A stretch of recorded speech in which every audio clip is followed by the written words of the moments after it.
क्या प्रधानमंत्री नरेंद्र मोदी ने सीमांचल वासियों से बोला है झूठ? जी नमस्कार, मैं छोटू सिंह एक बार फिर बीच हल्ला बुलगा जरूर। मैं आपको बताते चलूं कि 15 सितंबर को जो पूर्णिया एयरपोर्ट की उद्घाटन किया गया था, उस उद्घाटन की सच्चाई क्या है, तो आप इस वीडियो को मुश्किल से 3 मिनट तक जरूर देखें। पूरी पूर्णिया एयरपोर्ट के उद्घाटन की सच्चाई आपके सामने होगी कि आखिर इसमें ऐसा क्या झूठ बोल दिया देश के प्रधानमंत्री ने, जो कि अब उसका उजागर इंडिया टुडे डिजिटल ने कर दिया है। मतलब देश के प्रधानमंत्री 15 सितंबर को उद्घाटन करके जाते हैं पूर्णिया एयरपोर्ट की, और ठीक 15 सितंबर को इस शाम में इंडिया टुडे डिजिटल के द्वारा जो छापा गया, जो लिखा गया, वो सच में सोच से परे है। ये मैं नहीं कह रहा हूं, यह इंडिया टुडे की रिपोर्ट कर रही है। आखिर पूर्णिया एयरपोर्ट की सच्चाई क्या है, देखिए इस पूरी रिपोर्ट को। बिहार की राजनीति में एक नया तमाशा खड़ा हो गया है, पूर्णिया एयरपोर्ट। जी हां, वही एयरपोर्ट जिसका उद्घाटन बड़े बड़े दावों और तालियों की गड़गड़ाहट के बीच प्रधानमंत्री मोदी ने कर दिया। मंच पर भीड़ थी, नारे थे, झंडे थे और माहौल में चुनावी रंग। लेकिन जब कैमरे और भीड़ हटे तो सच्चाई सामने आई। 5 महीने में बना एयरपोर्ट असली इमारत नहीं बल्कि एक पोर्टेबल टर्मिनल है। कहते हैं विकास की असली तस्वीर ईंट, गारे और कंक्रीट से बनती है, लेकिन यहां कहानी उल्टी है। यहां विकास की परिभाषा है पोटा केबिन लगाइए, अस्थायी इंतजाम कीजिए और कह दीजिए रिकॉर्ड समय में एयरपोर्ट तैयार।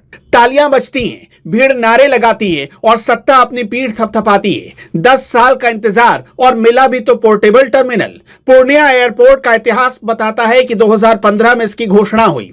पूरे 10 साल बीत गए, लोग उम्मीद करते रहे कि एक दिन यहां आसमान से विमान उतरेंगे, शहर में रौनक होगी और विकास की रफ्तार तेज होगी। लेकिन 2025 में आकर जनता को क्या मिला? एक अस्थायी टर्मिनल। स्थायी टर्मिनल का शिलान्यास होना था, लेकिन तकनीकी कारणों से टल गया। यानी उद्घाटन हो गया लेकिन सपना अधूरा ही रहा। इसी पर इंडिया टुडे डिजिटल ने अपनी रिपोर्ट में साफ लिखा कि स्थायी टर्मिनल अब तक खड़ा नहीं हुआ है और जो तैयार दिखाया जा रहा है वो सिर्फ पोर्टेबल पोटा केबिन है। उड़ान का सच सिर्फ 2 विमान ही क्यों? सरकार ने कहा कि अब बिहार के सीमांचल में भी हवाई सेवा शुरू हो गई है, लेकिन असली सच ये है कि यहां से सिर्फ 2 विमानों की उड़ान की व्यवस्था की गई है। दिल्ली के लिए सीधी फ्लाइट तक नहीं। यात्री अगर दिल्ली जाना चाहे तो उन्हें कनेक्टिंग फ्लाइट लेनी पड़ेगी। समय ज्यादा, किराया ज्यादा। अब इसे सुविधा कहेंगे या सिर दर्द। कोहरे में ठप, सिस्टम अधूरा। एयरपोर्ट चालू तो हो गया, लेकिन यहां इंस्ट्रूमेंट लैंडिंग सिस्टम यानी कि ILS तक नहीं है।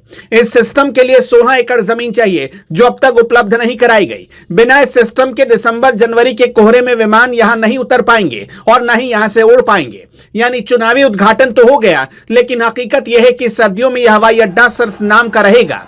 सबसे बड़ा सवाल उन किसानों का है जिनकी जमीन इस एयरपोर्ट के लिए ली गई। ग्वासी गांव के किसानों से जबरन जमीन छीनी गई।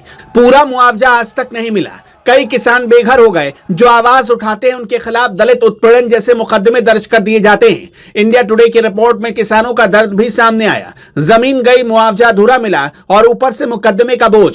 सोचिए, जो किसान पीढ़ियों से खेतों में खून पसीना बहा रहे थे, आज वो बेघर और बेसहारा हो गए। उनके खेत पर हवाई जहाज तोड़ेंगे, लेकिन उनके घर में रोटी बनाने तक का संकट खड़ा हो गया। विकास का मंच किसानों के लिए बलिदान पर खड़ा किया गया, लेकिन उनका दर्द किसी को नहीं दिखा।